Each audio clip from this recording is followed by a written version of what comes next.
So here's another interview from the Oyster Bay Railroad Museum. Sir, can you tell us your name, please? Sure, Tom.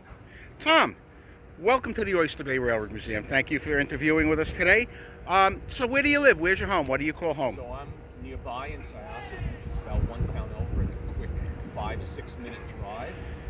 And, we love Oyster Bay, so we're here all the time. Yeah, it's a good town. And we're actually in the Oyster Bay Rail Yard right now. So, Tom, tell us, what do you do for a living? So I spent over 3 decades at the MTA. I worked on both the subway and bus side of the house. I was primarily involved in the financial and administrative aspects of things, but as a result, I was heavily involved with operations on both the subway side in New York City Transit and the bus side in New York City Transit. Plus, we had plenty of dealings with the Long Island Railroad and Metro North on joint projects. So you have a little bit more insight in how the railroad runs, right? Absolutely. Cool beans. So how long have you been a volunteer here with the Oyster Bay Railroad Museum?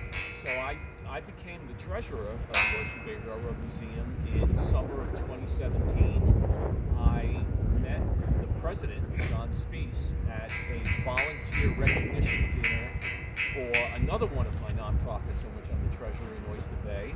And he said to me, MTA plus finance, we need you at the Railroad Museum. Let's think about it. Oh, that's great. And that's the reason why you joined us? Absolutely. I mean, I have always loved both trains and buses from the standpoint of the way they operate and what they mean for the public.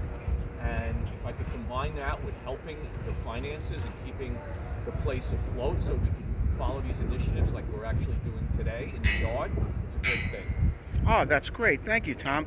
And what would you say is your favorite thing as a volunteer for the Railroad Museum? Well, there's a couple of things. One is once we get the word out, we've been making tremendous progress over the last 2 years between the yard and the station right down the road. Getting that word out, raising money for people to see the continued improvements, which we have a long list of things we want to do, is very enjoyable to see the progress that we're making. The volunteers that are here at the yard primarily, but also at the station, are phenomenal. I have never seen a volunteer corps of people that have been so dedicated. Come rain, shine, snow, freezing weather, they're working as much as they can to improve the lot of the Railroad Museum and make it a great place for people to visit on weekends. That's great. Thank you. I appreciate that. And finally, in your opinion or in your words, why should someone join the Oyster Bay Railroad Museum, become a volunteer? To become a volunteer because it's really rewarding work. It's working with a bunch of people who effectively they know exactly what needs to be done. We don't always have the parts, but we know how to get them. We don't always have the labor, but we have managed to increase our volunteer force. And I think it's just a great day, and you're well fed, and you have plenty of coffee and cocoa and water to get you through the day. Ah, that's great. Tom, thank you so much, and thank you for being a volunteer at the Oyster Bay Railroad Museum.